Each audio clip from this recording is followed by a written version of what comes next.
കെ.മാണിയുടെ വിയോഗത്തിൽ അദ്ദേഹത്തെ അവസാനമായി ഒരു നോക്ക് കാണുവാൻ കോട്ടയം മുഴുവൻ എത്തുന്ന ഒരു കാഴ്ചയാണ് കാണാൻ സാധിക്കുന്നത്. മാണിസാറിൻ്റെ വിലാപയാത്ര കടന്നു പോകുന്ന ഇരുവശങ്ങളിലും അത്രമേൽ ജനക്കൂട്ടമാണ് കാണാൻ സാധിക്കുന്നത്.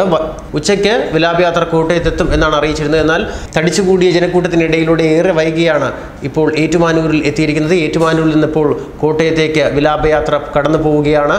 അത്രമേൽ ജനത്തിരക്കാണ് റോഡിൻ്റെ ഇരുവശങ്ങളിലും അനുഭവപ്പെടുന്നത്.